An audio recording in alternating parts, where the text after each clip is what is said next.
Okay, so let me have our first discussion. It will be market segmentation. Sa inyong entrep ba, Freeman, na-discuss ni ninyo inyuhang market segmentation o market positioning? Yes, sir, pero dili ka nang as in na dig jud na mo siya deeper. Oo. Okay. So, let's go on through our market segmentation. So, basically, class, this market segmentation is also an external factors of the business environment. So, but it is in terms of the customers. Now, for market segmentation class, okay, now let's discuss for what is the difference between market segmentation, market targeting, and market positioning. Basically, these three discussions are already discussed in your entrep class, but I think also that wala kay siya na discuss thoroughly specifically if non-ABM ang course or ang track, wala kay siya na discuss kay dili siya applicable, but to you since ABM students man jud mo, applicable siya labaw na karon sa inyong business plan. Now for market segmentation, we will use market segmentation to identify basis for segmenting the market or segmenting your target customers. Now, remember class na lahi-lahi taog customers. Dili pariha tanan customers. Tama ba, Freeman? Yes, Yes, sir. sir. Yes, Ang sir. mga customers dili pariha og preferences. That is why actually importante gyud na maka-survey unta mo sa inyong business plan. But because of kanang walay face to face na interaction manggo, dili na lang jud ta mo i-recommend na mag-survey maski online. Lisod man pud gud kung online ang survey kay dili pare sa mga research subject. For example, sa research subject ninyo, grade 11 students of Davao Doctors College, so ma-determine day ninyo ang mga grade 11, daghan mo option kinsa ang mag-survey. But sa business plan manggod, your target ang mga target ninyo na clients or mga target ninyo na mo answer sa inyong survey will be your target customers. So for example, sa General Malvar inyong location, dapat magud ang mag-survey ana is kato mga people na located near digto. So basically students of Davao Doc, students of AMA, workers of Davao Doc Hospital and so on and so forth, mga residents digto. So medyo lisod siya pangitaon. So that is why mag-focus ta sa research not on the survey questionnaire. So mo to siya ang importance ni or nganong dapat na ay market segmentation to differentiate specific customers. Now, for market targeting, develop measures of segmented attractiveness, select the target segments. But we will not use market targeting. It's because si market targeting will be, ang purpose niya is how to target your customers, which will also be included, pwede na siya ma-include sa ato ang market segmentation. And for the last part will be the market positioning. So, it talks about the competitors. So, diri na mo gawas ang competitor side. Now, it is the time to evaluate also and to research about your target competitors. So, unsa ang difference sa inyuhang mga target competitors. So, for example, cafe. So, inyong business is cafe. Mangita mo at least tulo ka competitors na same sa inyong products and services near your locations. For example, Starbucks, Green Coffee. So unsa ang mga variety, unsa ang mga specifications sa tulo ka business na pareha or dili pareha sa inyuha. Mauna ang market positioning. So nasabtan ang kalahian nilang tulo, Freeman. Yes po, sir. Okay. Yes, sir. Now, let's go to the segmentation criteria. So what we will do in our market segmentation. So to be useful, market segments must have the following. It will be measurable, accessible, substantial, and actionable. So measurable, we need to measure the capacity of the customers to buy the products or render the service. It will be accessible to different kinds of customers, it will be substantial and actionable. So most probably class that your products and services will be much available to your customers. Now, nganong kailangan nato mag-segment? Nganong kailangan nato i-differentiate ang mga klase-klaseng customers?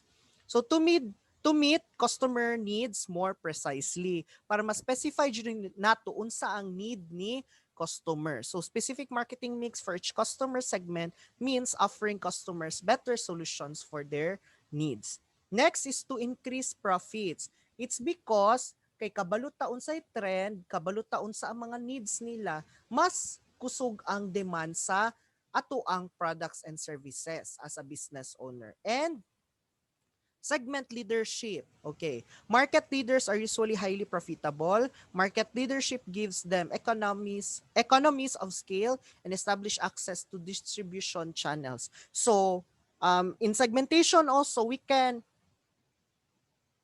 have also provide different channels of presenting or selling our products and service to our customers. So diri na mag-expand ang ato ang business. Okay. And lastly, to retain customers. Since nagagain tag customer satisfaction, naa na jud tay ginatawag na mga loyal customers.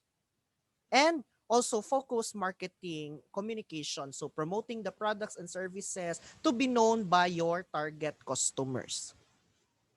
Okay, there are levels of market segmentation. So first will be the mass marketing. For mass marketing, in starting up your business class, dili pa jud ta mag-segment. Muna siya tong ginatawag na mass marketing. Kanang more on promoting the products and services to everyone. So nasabtan si mass marketing, Freeman.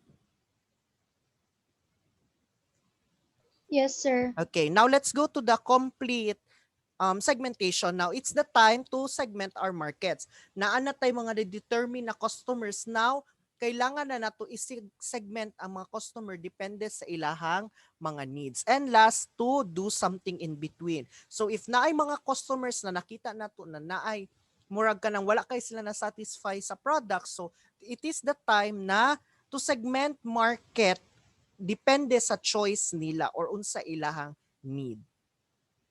Now, how do I segment consumer markets? Okay. First, we have the geographic segmentation. In geographic segmentation class, it depends on the customer's nations, states, regions, countries, cities, or neighborhoods. So, for example, i-segment na ang kaning nation, states, region, kaning nation og states, depende ni kung imong business is kanang dako siya na business kay expanded siya globally, but diri ta focus sa regions, countries, cities or neighborhoods. So for example sa Philippines o taga region 11 siya or region 12. So, specify nato unsa siya na region, taga-asa siya. That is why sa Shopee po, 'di ba, sa mga online shops karon, na-joy determination of the region kay isa na sa part na mag-segment na sila og customers. Kay after that, ang katong mga seller dito sa Shopee, mag-segment po na sila, tan-awon na nila kung kinsay mas kusog, kung kinsay kusog ay asa kusog ilahang business. For example, ay daghag nagapalit nagikan sa Davao City. So kani mas i-focus na to diri kay daghan tag customers diri. So inana ang pag-segment in terms of the geographic segmentation. Nasabtan, Freeman? Yes, sir. Yes, sir. Now let's go to the demographic segmentation. Now in demographic segmentation class, kanang i-segment nato ang atong target customer or target markets into their age, gender, family size, family life cycle, income, occupation, education, religion, race, and nationality. So about their demographic or personal profile. So first of all, nganong kailangan nato i-segment si age? Because class, maski kamo makarelate mo na in terms of age, na adjoy lahi-lahi na preference si customer. Pag bata ka, usually ang imong ginapangita is kanang more on wants, kanang ay gusto kog dulaan, gusto kog ani. Pagabot og teenager, gusto nimo mga beauty products kay para ano, aryat-aryat ka dira mugawas. Tapos pag adult, lahi na pud ang mga needs, specifically sa balay or sa family. So mo na kailangan jud specify ang mga personal information ni customer. So in terms of gender, dili pareha ang needs, na ay mga dili parehag needs ang lalaki ug babae. In terms of the family size, pagtulo lang sila sa balay, dili kayo daghan ilang ginapalit. Pag daghan pud kayo sila sa balay, daghan pud iyang ginapalit na products. And the family life cycle, specifically the income. So if medyo dato siya, mas afford jud niya. So if lower level or middle level, so lahi pud ang preference nila. Okay? So nasabtan si demographic segmentation, Freeman. Yes po, sir. Okay, let's go to, okay, another thing is the geodemographic segmentation. In geodemographic segmentation, looks at the relationship between the geographical location and the demographics. So diri sa geodemographic segmentation, we will not only look at the personal profile of the customers, but i-relate na to sila kung asa pod sila nakalocate. Now, in terms of their location, for example, sa Manila, medyo taas-taas ilang rate digto. So, kung medyo dato pud ka na naa ka digto sa Manila, so kung moadto ka sa Davao, mas dato jud ka kay lahi man pud ang rate, mas barato man ang rate diri sa Davao kaysa sa Manila. So inana ang pag-segment ni geodemographic. But actually class, this geodemographic segmentation is not usually ginagamit. Ang ginagamit jud ani is the socio-cultural segmentation. But I think wala siya. So we will change this one, Freeman, the geographic segmentation into socio-cultural segmentation. Okay? Nasabtan ba, Freeman? Yes, Yes sir. po, We will sir. Yes, change sir. geodemographic to socio-cultural segmentation. In socio-cultural segmentation class, we will segment our target customer or target markets in terms of their beliefs, culture, religion. So in ana si socio-cultural segmentation. No need to explain furthermore kay kabalo na mo unsay kalahian nato, specifically daghan tag tribes diri sa Philippines, daghan pug mga beliefs na gina-practice. Nasabtan, Freeman? Yes, sir. Again, we will change the geodemographic segmentation into socio-cultural segmentation. And next will be the psychographic segmentation. In psychographic segmentation class, nag-classify ta or nag-segment ta og buyers into groups based on social class. Okay, social class, kabalo na mo unsay social class, the higher class, middle, and the lower class. Then the lifestyle or the personality of those target customers. So for example, kanang healthy living jud siya, kanang wala siya nag-arise, na siya mga proper diet. So mo na siya dapat may balaan ninyo sa inyong mga customers. So for example, on diet siya, vegetarian siya. So kung food business mo, i-consider nato na naay mga inana na customers. So as much as possible dili ta nag-offer og meat products. So nasabtan ba si psychographic segmentation, Freeman? Yes po, sir. Okay. Now, let's proceed to the behavioral segmentation.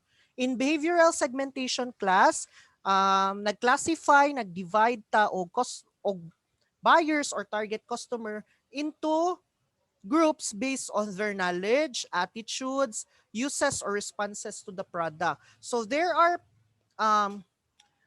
customers class na naapoy different buying behavior. Kanang nasay behavior na kung unsa yang naanda na product, maura jud na iyang paliton na product. So different kinds of behavior also na ay mga customers na gusto nila ma-customize permi ilahang mga ginapalit na product. So as a business owner dapat i-consider nato siya ang mga inaana na factors. So based on the behavior of the customer. Nasabtan ba, Freeman? Yes po, sir. Okay.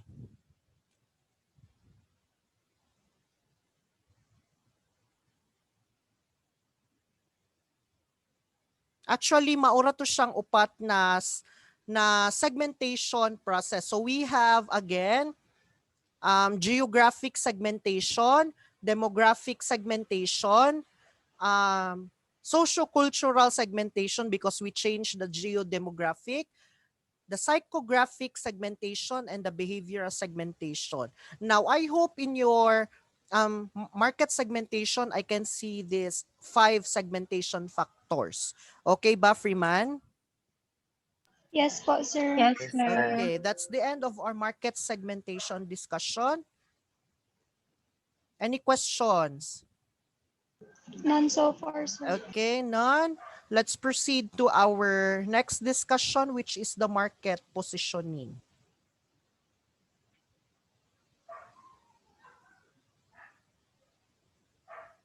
Makita na ba ang slide, Freeman? Yes po, sir. Okay. Now, let's proceed to the market positioning. Now, market positioning defined as the act of designing or establishing a company's offering and image to occupy a distinctive place in the minds and target market to maximize the potential benefit of the firm. Now, we will compare your firm or your business to your competitors. It includes telling the market exactly what your product is. So, unsay naasin yung products and services nawala or naa didto sa inyuhang mga competitors. Who it is for, what product category it belongs to, what is most essential attributes or benefits are, and what is not. Hence, this helps what the market should be conditioned to expect. Now, what is the benefit of the market positioning class? So, the benefit of market positioning is it helps guide marketing strategy by clarifying the brand's essence. So clarifying the brand's essence, it's because we determine it in its quality over the price. And we identify the goals of the business that it helps the consumer achieve and showing how it does so in a unique way. So it has successful creation of customer-focused value proposition, a strong reason why the target market should buy the product. So diri sa market positioning class, makita na nato daan na kinsa joy mas lamang among the competitors. So nganong dapat paliton inyong product unlike your competitors. And allows one to properly define what category to compete on. So since dili man nato maiwasan na naaman jud tay competitors, now diri pud nato makit-an na unsay lamang sa ilan nagdapat natong i-compete. Okay, nasabtan ba ang benefit ni market positioning, Freeman? Yes, sir. Okay. Now, types of market positioning. Now, let's go to the product-oriented position. Now, in product-oriented position, emphasis is on the product feature, not your business itself. The products that offered in your business and the products offered by your competitors. Or an attribute that is inherent in the product's 4 Ps. Okay, the 4 Ps, this is about in your marketing. Actually, discussion ni dapat sa inyong principles of marketing. That is why natingala ko nganong gisabay karong fourth quarter ang business fourth quarter karong second sem ang business simulation ug ang principles of marketing. Dapat manggod si principles of marketing first sem na siya gi-discuss kay pag-abot sa business simulation dapat gi-apply na siyang principles of marketing. Karon ang nahitabo kay dungan man. So mura nag-redundant inyong discussion. Actually kaning atong gi-discuss ron, naani siya sa inyong marketing na discussion pag abot sa fourth quarter. So murag nagbalik-balik lang jud. So wala tay choice. So kailangan nato ni siya buhaton. Okay. Now, let's go to the consumer-oriented position. Now, to the consumer-oriented position, focus is on the type of person who is expected to purchase the product, who is expected to purchase the Balik. Expected to purchase the product. Associate the product with a specific target market. So example includes Adidas and soccer players on or Globe handy phone with the so-called generation text or my phone with. So it depends on the kanang in terms of the consumer buying behavior. So unsa and with your competitors, i-research ninyo or i-survey ninyo kinsa ang halinon. So with that kinsa ang daghan og consumers. So mo na inyong i-classify sa consumer oriented position. And okay, let's go to the positioning map. So this is a sample positioning map class. Okay. In the positioning map class, kaning naa sa mga factors, kaning upat ka factors na naa sa side. So it is specialized service, exclusive, varied services, masa. So this is the classification actually or the factors affecting banks. So diri gi-determine nato ang mga different businesses na naga-offer og mga specific factors. So diri si varied ang BPI, look at the lower right portion of the positioning map. So we have the BPI, HSBC, and Citibank. So ang pasabot ana si BPI, HSBC, and Citibank offers exclusive services as well as varied services. But now, we will look into it na si exclusive o si varied services are kanang two factors na naka-affect jud sa ilaha. But one thing na dapat natong i-observe diri, si Citibank, si HSBC ug si BPI actually nakabutang siya sa tumoy na part sa exclusive, di ba? So pasabot high iyang exclusive services. And sa pag-abot kay varied services, nakabutang pud siya sa lower part actually ni varied services. So pasabot ana lower iyang varied services but in terms of the exclusive services taas siya. So ani man gud na siya di ba naka-cross ano ni siya cross graph. So pag sa inyo ha pa ning general mathematics class, di ba pag sa upper part pasabot high ay kaning adto sa ta diri sa vertical line. Di ba sa vertical line asa dapit ang if higher kung ibutang na to siya sa business, ang higher will be the specialized service. The lower will be the varied service. Now, pag abot diri sa horizontal line, ang lower is si masa, ang higher is si exclusive. So, nasabtan ra ninyo siya, Freeman, ang positioning map. Yes, sir. Okay. So, inani ang pag put up sa atong positioning map. Now, isample na lang nato diri si next si ONB, si One Network Bank. Now, si One Network Bank medyo naa siya sa tunga sa masa tapos naa siya sa lower part sa varied services. Ay sa higher part sa varied services. Now, pasabot ang iyahang masa services is naa siya but dili kaayo siya high. Nara siya sa center part. In terms of the varied services, medyo high iyahang varied services. In terms of, okay, let's go to the Exim Bank. Exim Bank has a high specialized service since makita nato na naa siya sa upper part sa specialized service. But in terms of the exclusive services, medyo naa siya sa center part of the exclusive services. So medyo dili kay taas si exclusive services. But for all the banks actually, ang pinaka nindot jud diri og position map will be the Citibank. Kay medyo taas kaayo iyahang exclusive services though mubo iyang varied services. But again, wala siya effect. It's because it's only a research. Now, it is your part as a business na how to compete with this kind of competitors. Mao na ay positioning map. So nasabtan ba, Yes, sir. Freeman? Okay, now let's go to the another positioning map, but ang atong determinants will be the price and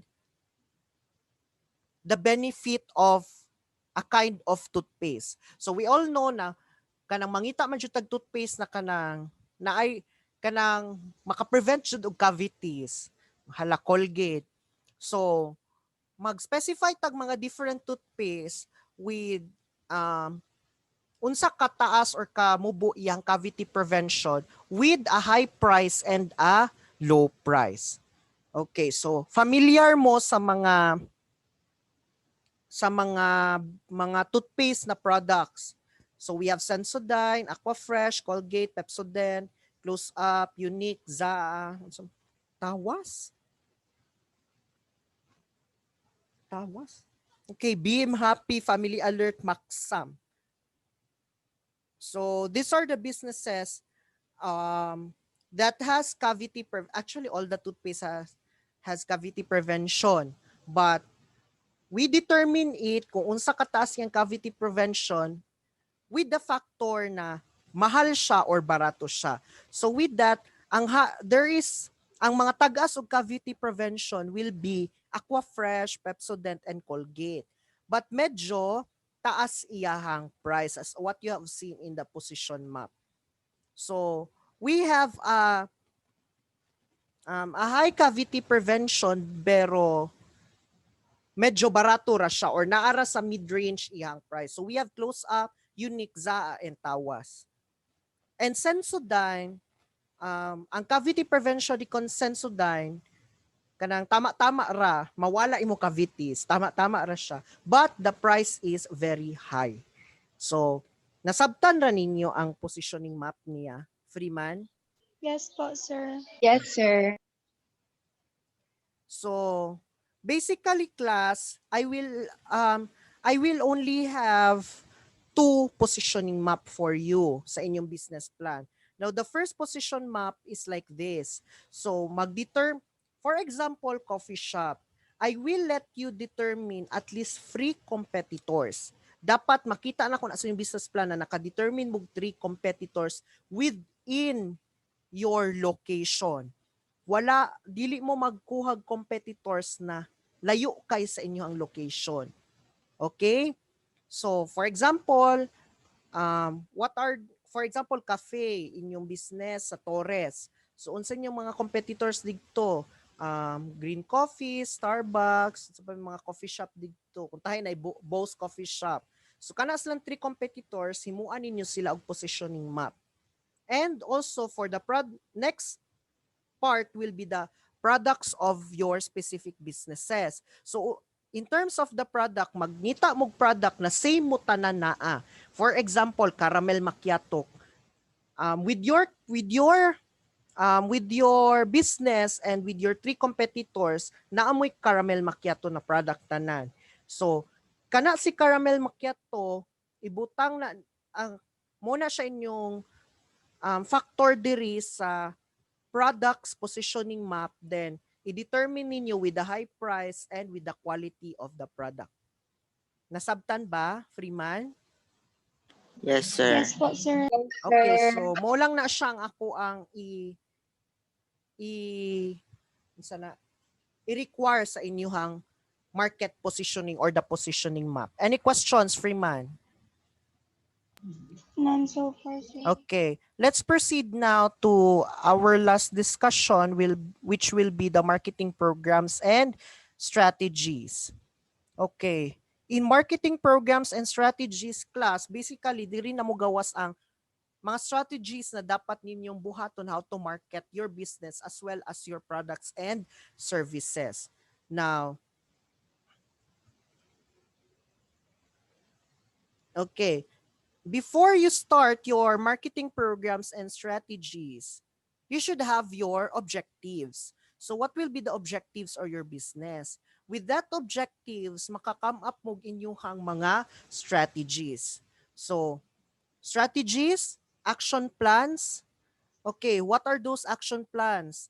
You have your strategies now. So with that strategies, unsaon ninyo pag-implement ana ng mga strategies. So that will be your action plan. Now, these are the different marketing programs and strategies. For the products and service plan, communications plan, research plan, customer service plan, and the sales management plan. Now, let's go to the products and service plan. Now, in products and service plan, it covers such subjects as the pricing strategy, packaging, and depth of the product or service line. Now, we will more focus your class on the products itself. So, how will you market your products? So, in terms of the price, in terms of the packaging, isa po na sa maka-attract sa customers that will be the packaging of your products and the debt or the product or service line. So most likely unsa ang trademark sa inyong business or the logo itself of your business na maka-attract sa inyong customer. So that will be the product and service plan. Next will be the communications plan. In communications plan, in this part, you will have your strategies based on how you promote your product. So in terms of the advertising your business, sales promotion, and the public relations plan. So in advertising plan, basically, mo ni siya sa mga advertisement on the television, sa mga radio station, sa mga magazines, and sa mga dyaryo. So, you should have a creative strategy in selling your message to the target audience. So, dapat, in advertising your product, dapat catchy siya. So, the product or service positioning that needs to be conveyed to the target audience. So you will have your creative plan. It refers to the execution of the creative strategy of the advertisements themselves. So you should be creative in terms of advertising your product. Okay, next will be the sales promotion plan. Sales promotion plan generally refers to activities that will help increase awareness and preference of your products and service. Now, maliban kay advertising now, how will you promote much more in your para mas ma-well known in yung mga products and services as well as your business itself. Now, for example, in the trade shows, sampling, mga coupons, price off, refunds, or mga sale ninyo sa inyong business kanang mag-off unsay mga offerings ninyo sa inyong business pag start ba sa inyong business mag buy one take one ba mo kana mga sales offerings na ihatag ninyo sa inyong customer. So unsay inyong strategy with this kind of factor? Nasabtan si sales promotion, Freeman? Yes po, sir. Okay. And next, we have the public relations or the PR plan. In PR plan includes those that help the community build, improve, or strengthen public image. Now, dapat well-known in yung business into the public. So, PR activities are usually categorized under financial PR. So, periodic financial, basically more on to the financial businesses. Kanang mga lending, mga inana.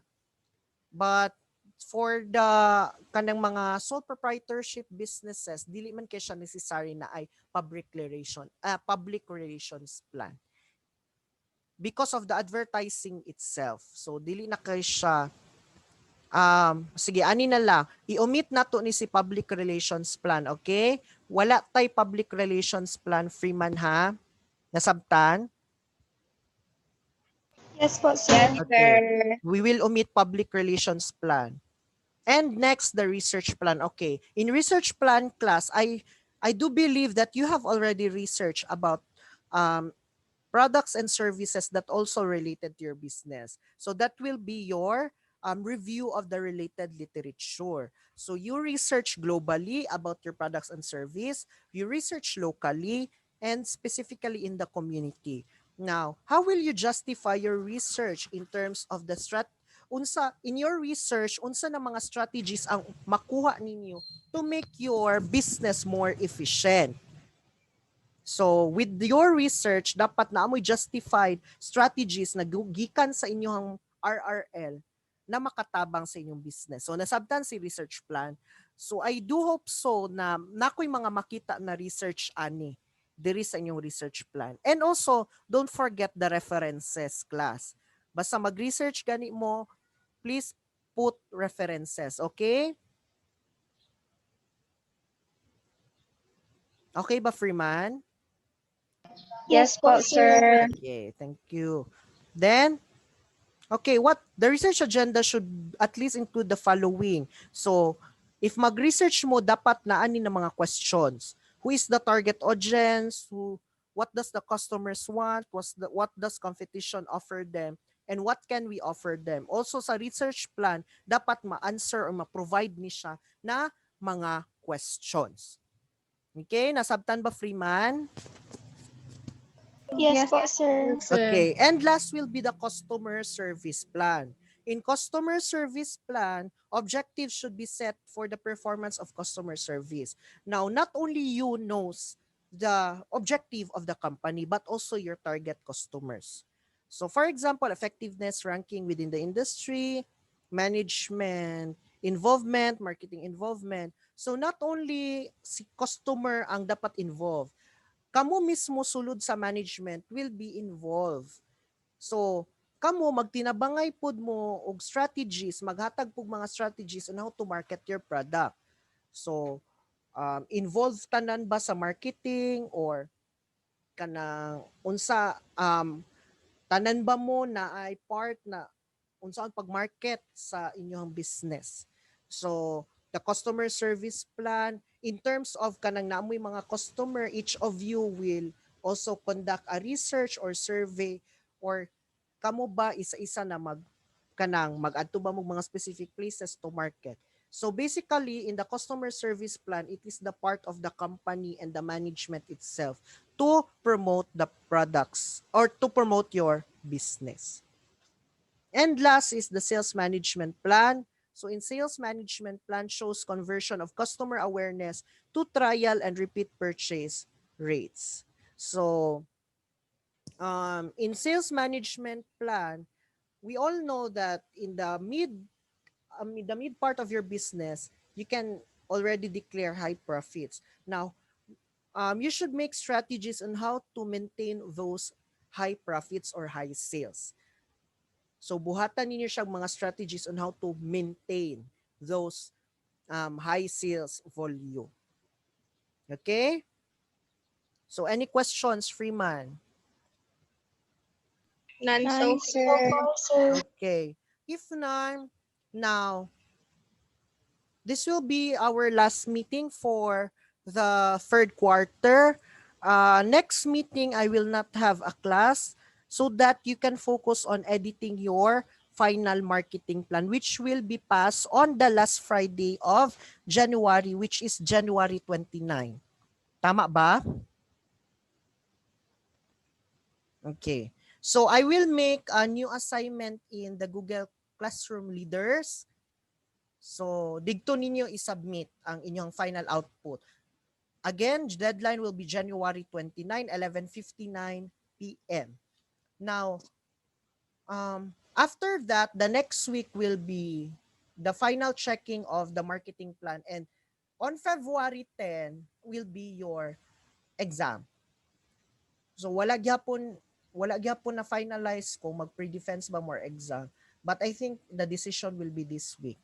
So mag-update lang ko. Okay ba, Freeman?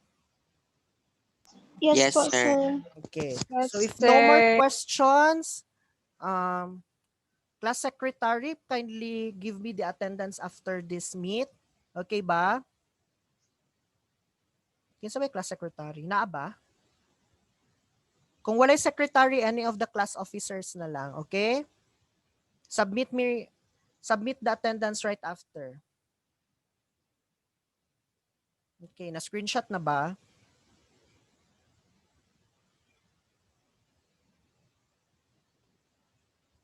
Okay, no more questions. Then I will end the class. Thank you so much for your time and enjoy the rest of the day. Thank you, Thank you, sir. sir. Bye, Sige, sir. sir. Thank you.